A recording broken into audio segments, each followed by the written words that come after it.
In this video, we're going to continue with 6.1 notes and talk about the mean and expected value or expected value of a discrete random variable. It's either phrase is okay with the mean or expected value, and they're actually represented with different variables. This is mu sub x and then e of x, expected value, mean. It doesn't matter which one you choose, they mean the exact same thing, so we're going to be using them interchangeably within problems and assessments and so on.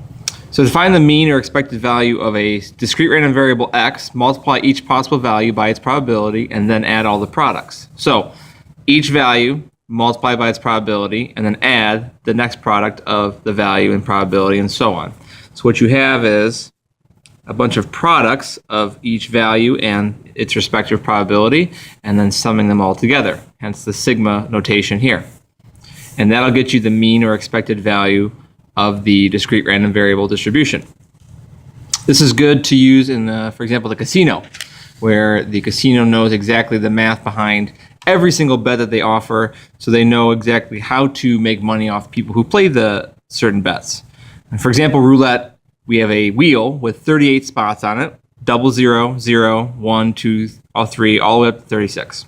And there are colors for them.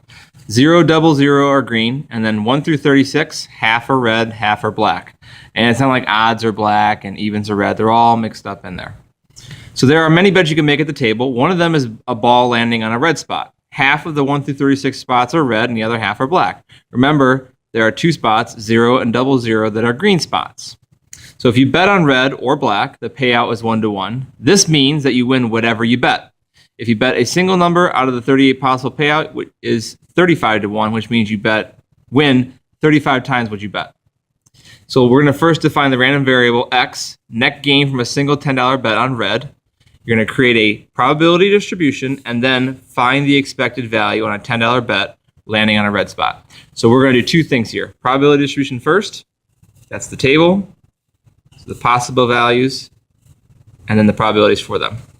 So for a $10 bet, you can either win $10, and for a bet on red, it pays 1-to-1, so I can win $10.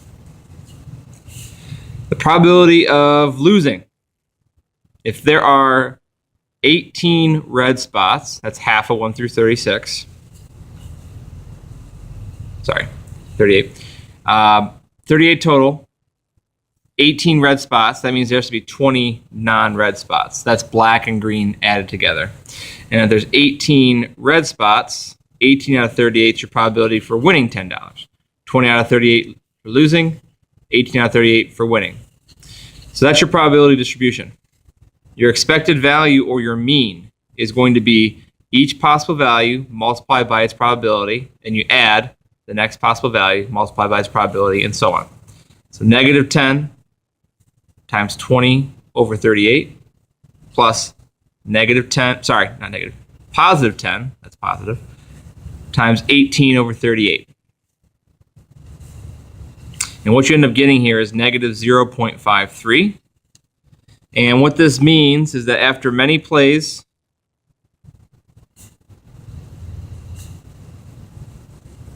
of the game, a player will lose 53 cents for a $10 bet. Okay. So the negative means that you're going to be losing that money on average, 53 cents over a $10 bet over many plays. The after many plays should look familiar to you. It's referring to the probability over long term. Lots of repetition of the wheel being spun, more bets. So 50 cents on the $10 on average. Now, overall, it doesn't seem like a whole lot of money, 50 cents per $10. But if you think about it, the beginning of a probability graph in previous chapter 5, you had that big variation, swing up, swing down, the probability of winning or losing. And you could win a lot in the beginning and get a lot of money right away, but on average, you're going to eventually lose that money back on about 50 cents on the $10 bet. And that's what it means. So in the long run, you have a disadvantage at this game. Define the random variable x for number 2, a net gain from a $10 bet on 13. Now we're betting on a specific number. And from up here in the information, it says if you bet on a specific number, you win 35 times your bet if the ball lands on your number. So our probability distribution they asked for, it's going to look a little bit differently. So obviously you can still lose $10. Okay. And if you win 35 times your bet, which is $350. Probability of losing, though, if you pick one spot and only that one spot wins, that means 37 out of 38 are losers, and 1 out of 38 is a winner.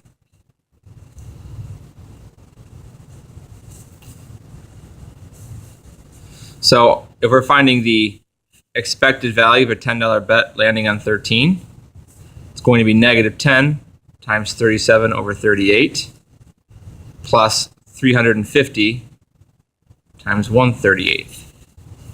You may be thinking to yourself, wow, this number is huge compared to negative 10. But you can't just look at that. Look at the ratios here. 37 out of 38 is so much more bigger than 30 or 1 out of 38. It's actually, this fraction is 37 times larger, while this number here, 350, is only 35 times bigger. And because of that discrepancy, this being 37 times bigger and this only being 35 times bigger, that's what's going to net you, again, a negative expected value. And this is set up on purpose. They don't pay you 37 to 1 for that reason. They want to take that little bit off the top on every bet so they can make money in the long run. So what do you notice about the expected value for each bet and for why you think that is? They're both negative. And why that is, the casino wants to make money off of you. And this is how they do it. They stagger their bets. They appropriately plan their bets and payouts so that they make a little bit of money, not too much all the time, a little bit of money in the long run, and that way that their games always pay for themselves. You may win thousands of dollars in the first few minutes of playing the game, but if you stay long enough, you will lose more than likely all of that back to them. All right. Now we're going to move on to the spread of the probability distribution, variance and standard deviation of a discrete random variable. You're not going to do this by hand because it is time consuming. I'm just going to show you what it looks like by hand and then actually how to use it in the calculator. So probability distribution, same thing here. This is X. We have possible values up top with their respective probabilities in the bottom. And we want to find the variance of X, or sigma X squared. What you do is you find the difference between each value and its mean, square it, and then multiply it by the probability of that possible value happening. And you repeat that for every single value. I'm going to change this to 3. And you add them all up, and what you get is the variance for the distribution. Once you find the variance, to find standard deviation, you simply have to square root the variance. So standard deviation is just the square root of this variance, and you get the typical spread of the probability distribution. So if we're going to do that for the APGAR test, previously mentioned in the video, number 1 for 6.1 notes, we're going to just show you how it looks for the entire calculation. And that's a lot of numbers there, a lot of calculation. But if you take it step by step, for example, let's start here. So 0, that's your first value. You're going to subtract the mean, which I neglected to mention is 8.128. I'll talk about how to calculate that in a calculator in a second.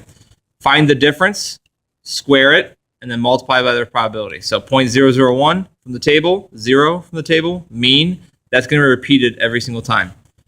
The next value is 1 minus the mean squared, multiplied by its probability, 0.006, which is found right underneath the 1. And you repeat that, for all the random variable values all the way down, and you get a variance of 2.0649.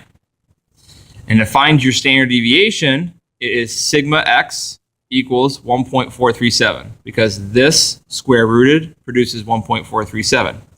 So what does the standard deviation actually tell you? For example, a real simple statement could be, a randomly selected baby's APGAR score typically differs from the mean by 1.437 points or units. Okay? The mean, the typical score on an APGAR test is 8.128. So those are two basic sentences for interpretations of the two numbers. So the majority of the data for the APGAR score test scores fall within plus or minus 1.437 from 8.128. And we saw that in the picture where everything was kind of between 7 and 9 or 7 and 10. That's what this number is saying here, 1.437. Now, how to actually do that in the calculator